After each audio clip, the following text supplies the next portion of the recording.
सुबह के 11 बजे थे। शहर के सबसे बड़े बैंक में एक साधारण से कपड़े पहने हुए बुजुर्ग व्यक्ति, जिनके हाथ में एक पुराना सा लिफाफा था, अंदर दाखिल होते हैं।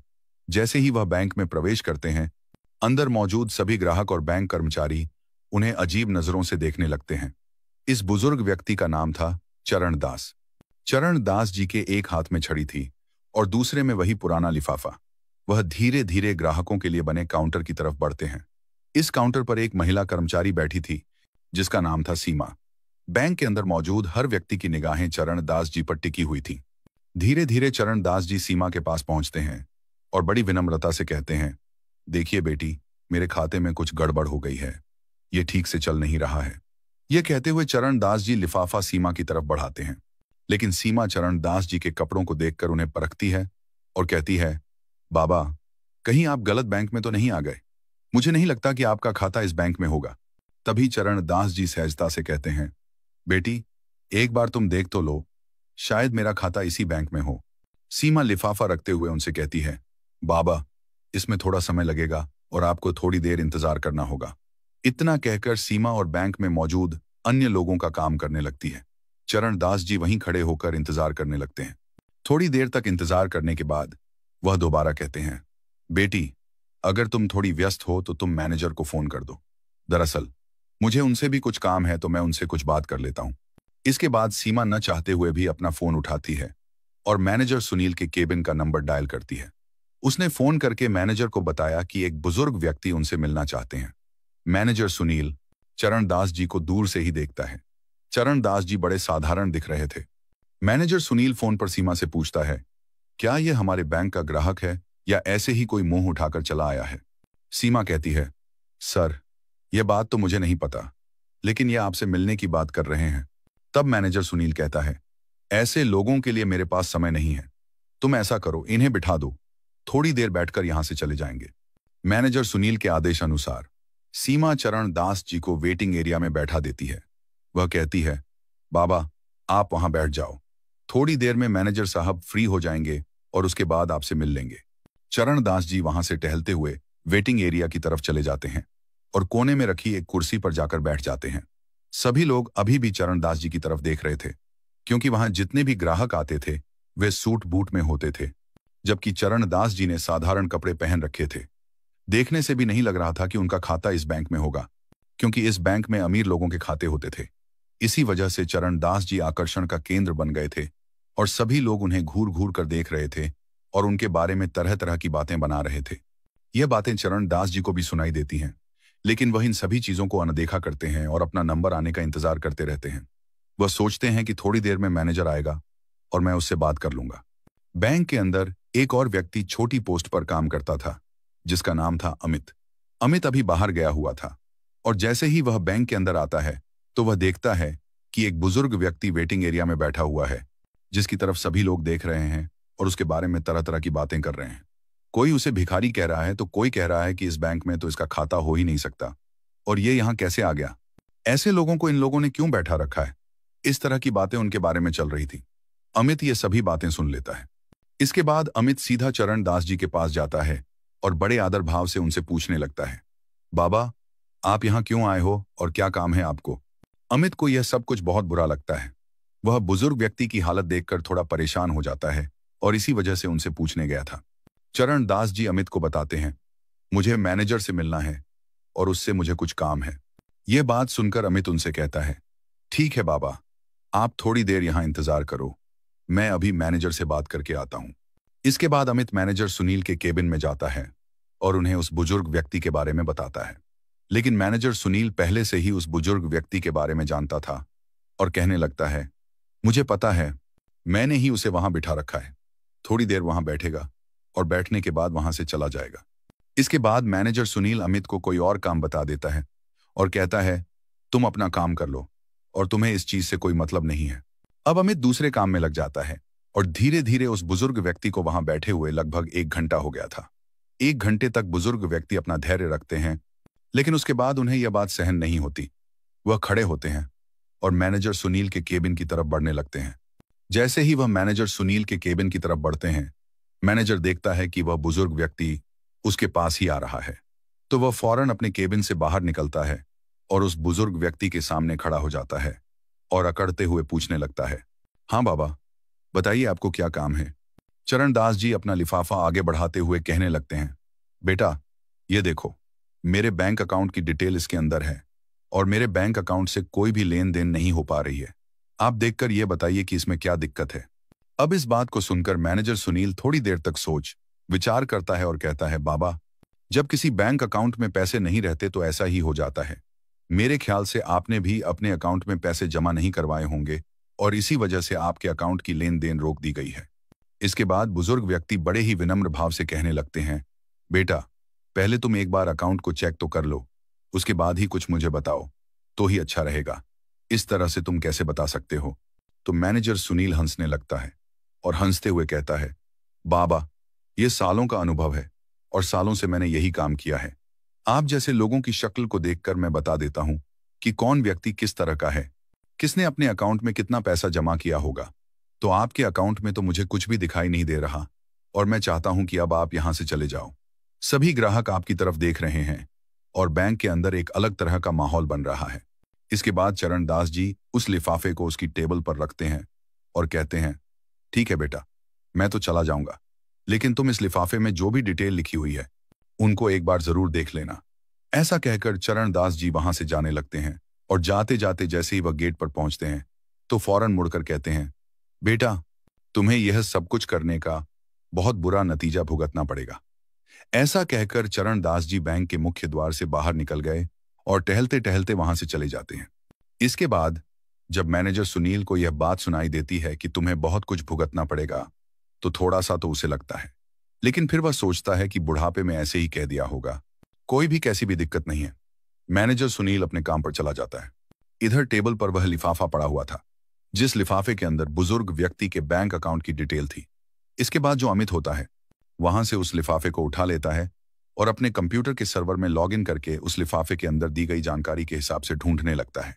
ढूंढने के बाद जब पुराना रिकॉर्ड खंगाला जाता है तो उसे पता चलता है कि यह जो व्यक्ति यहां पर आया था यह इस बैंक का एक तरह से मालिक ही है, क्योंकि इस बैंक के 60% शेयर इनके पास ही हैं। अब इस बात को सुनकर वह बड़ा ही हैरान होता है और भी अच्छी तरह से उस डिटेल को पढ़ने लगता है। तो डिटेल को पढ़ने के बाद वह पूरी तरह से कंफर्म हो जाता है कि यह इस बैंक के मालिक ही हैं। इसके बाद अमित उस रिपोर्ट की कॉपी निकालता है और कॉपी निकालकर बैंक मैनेजर सुनील के पास जाने लगता है। बैंक मैनेजर सुनील अपने केबिन में किसी अमीर ग्राहक से बात कर रहे थे और उन्हें तरह तरह की स्कीमें बता रहे थे। इसके बाद अमित में आई कम इन करके केबिन के अंदर आने लगता है। बैंक मैनेजर सुनील उसे इशारा करता है और इशारे से पूछने लगता है कि किस लिए तुम यहां पर आए हो। उसके बाद जो अमित होता है वह इशारों से ही बता देता है कि यह एक रिपोर्ट है जो उस व्यक्ति की है जो वहां पर आया था और आपने उसे ऐसे ही यहां से भेज दिया। आप एक बार इस पर नजर डाल लेंगे तो अच्छा रहेगा। ऐसा कहकर अमित ने वह रिपोर्ट मैनेजर साहब की टेबल पर रख दी थी। लेकिन तभी जो मैनेजर साहब होते हैं अपने उस ग्राहक से थोड़ी देर के लिए एक्सक्यूज लेते हैं और कहते हैं, देखो भाई अमित, हमारे पास ऐसे वैसे लोगों के लिए समय नहीं है। इसके बाद अमित बड़े आदर भाव से मैनेजर साहब से कहने लगता है, अगर आप इसको एक बार देख लें तो बड़ा ही अच्छा रहेगा। लेकिन जो मैनेजर सुनील है वह उस रिपोर्ट को आगे की तरफ सरकाते हुए कहता है, मुझे इसको नहीं देखना और मुझे ऐसे ग्राहकों में कोई भी दिलचस्पी नहीं है। ऐसा कहकर उसने रिपोर्ट को अमित की तरफ बढ़ा दिया था और अमित उस रिपोर्ट को वहां से लेकर अपने काम में लग जाता है। बैंक के अंदर का माहौल अब शांत हो गया था। सभी लोग अपने काम में लग गए थे और धीरे धीरे शाम हो जाती है। चरणदास जी की वापसी। दूसरे दिन उसी समय पर जिस समय पर चरणदास जी आए थे उसी समय पर फिर से आते हैं, लेकिन आज उनके साथ एक सूट बूट वाला व्यक्ति था जिसके हाथ में एक ब्रीफकेस भी था। अंदर आने के बाद वहां पर सभी लोगों का ध्यान अपनी तरफ खींचते हैं। इसके बाद वह मैनेजर सुनील को अपनी तरफ आने का इशारा करते हैं तो मैनेजर भी डरते हुए अपने केबिन से निकलकर चरणदास जी के सामने आकर खड़ा हो जाता है। तभी चरणदास जी मैनेजर सुनील से कहते हैं, मैनेजर साहब, मैंने आपसे कहा था ना कि यह बात आपको बहुत भारी पड़ेगी।